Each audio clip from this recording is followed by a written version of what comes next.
Hi, good evening. I am Poem Praise 2. Peace and blessings to you. I do have an evening read for you today.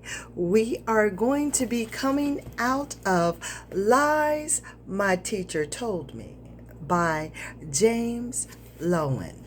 We are currently in chapter number 6 of this book, which is entitled John Brown and Abraham Lincoln: The Invisibility of Anti-Racism in American History Textbooks. This is the third take of this chapter. I'm not going to hold you too long.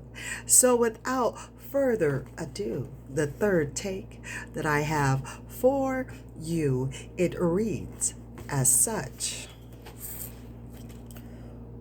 4 textbooks still linger in the former era when Brown's actions proved him mad.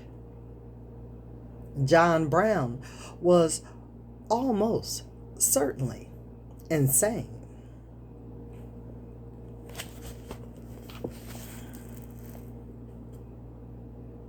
Opines, Opines, American History, the American Way, tells a whopper.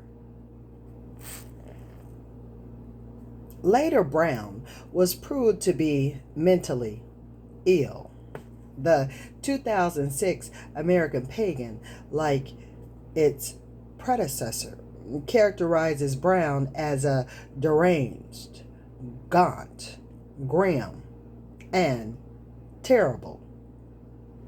Says that 13 of his near relatives were regarded as insane, including his mother and grandmother, and terms the Harper's Ferry raid a mad exploit.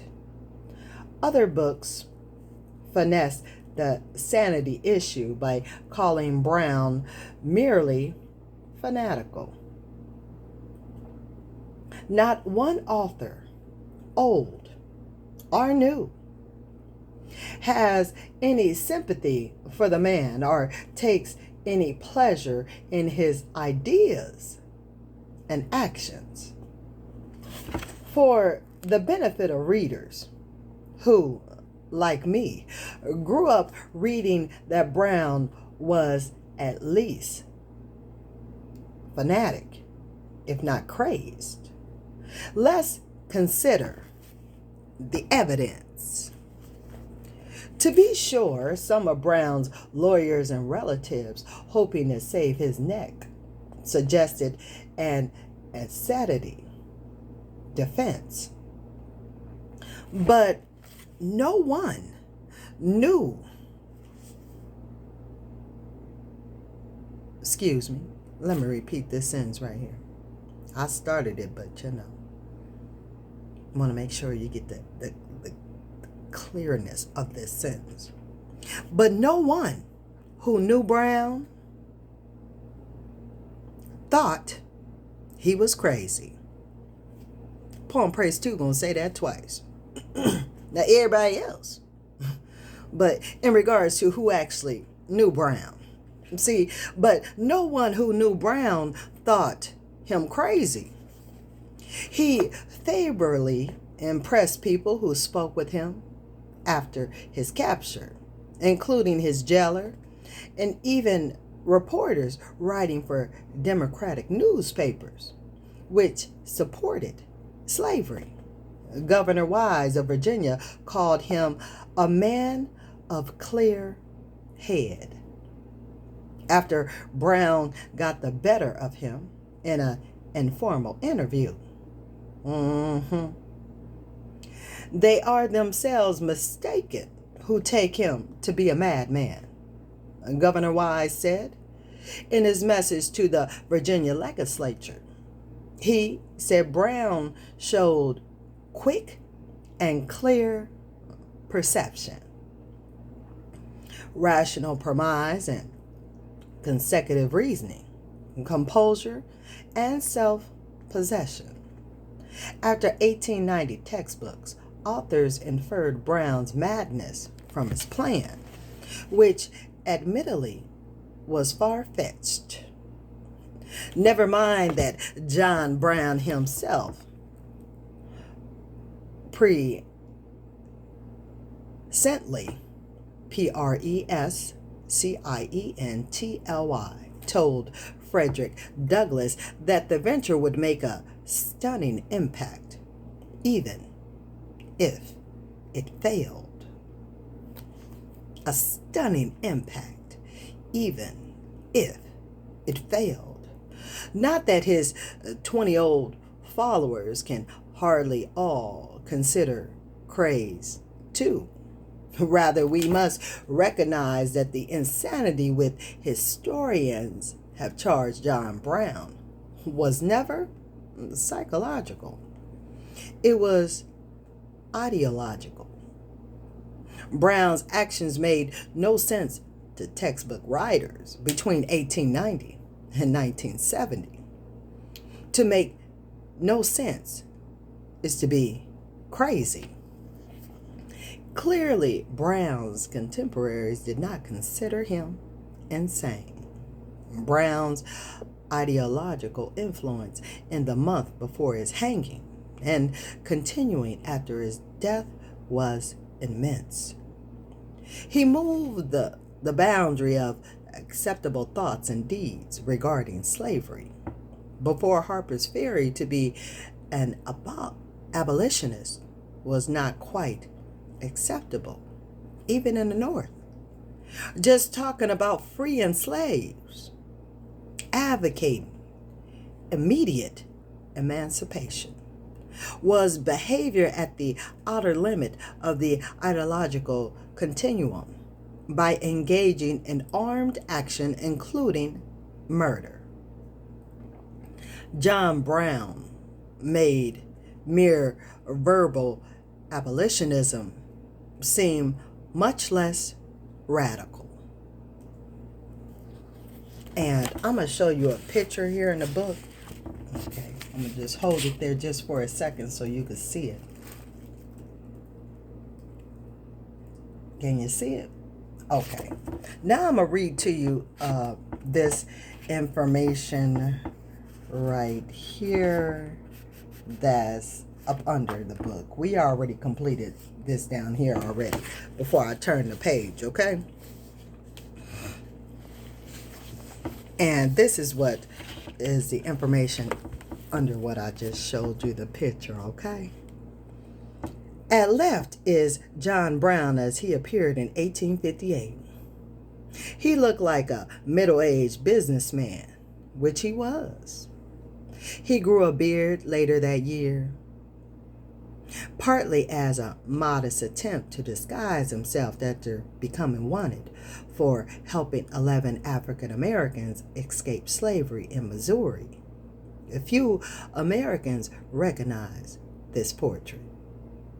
At right is John Brown as he looked in 1937 to John Stewart Curry, who painted a version of his portrait on the walls of the Kansas State Capitol. This Brown is gaunt and deranged, which he had become in our culture by 1937. Astoundingly, at the start of the new millennium, American Journey chose a variant of this painting as its only portrait of Brown. Now you know you saw two pictures, right? Poem Praise 2 showed you two pictures, right? But they, yeah, you heard me what I just said. Many Americans can name this man. And that completes what was under the two pictures that I just showed you. After an initial shock wave of revolution against Brown in the North as well as in the South. Americans were fascinated to hear what he had to say. In his 1859 trial, John Brown captured the attention of the nation like no other abolitionist or slave owner before or since. He knew it. My whole life before had not afforded me one half the opportunity to plead for the right. In his speech to the court on November the 2nd, just before the judge sentenced him to die,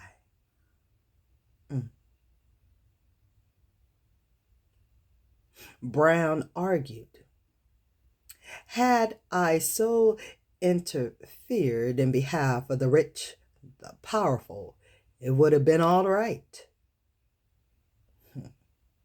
He referred to the Bible, which he saw in the courtroom, which teaches me that all things whatsoever I would that men should do to me, I should do even so to them. It teaches me further to remember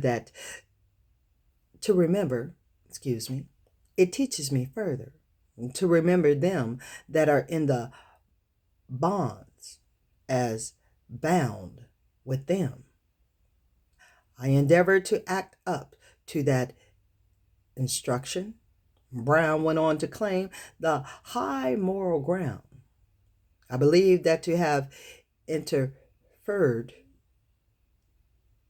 as I have done, as I have always freely admitted I have done, in behalf of his despised poor, I did no wrong, but right. Although he objected that his impending death penalty was unjust, he accepted it and pointed to graver injustices. Now, if it is deemed necessary that I should forfeit my life for the furtherance of the ends of justice, and mingle my blood further with the blood of my children and with the blood of millions in this slave country, whose rights are disregarded by wicked, cruel, and unjust enactments, I say, let it be done. I'm going to end this take right there for take number 3 here on Poem Praise 2. Stay tuned to take number 4 as we continue to read chapter number 6, okay? John Brown and Abraham Lincoln. I do thank you for reading right along with me by listening up to this point in this book right here. I want for you and your family, I want you to be well, to be safe, to be blessed, and let us all continue to heal and be at thy will. Poem Praise 2. I will talk and I'll see you later, y'all. All right. Till next time. Later, y'all.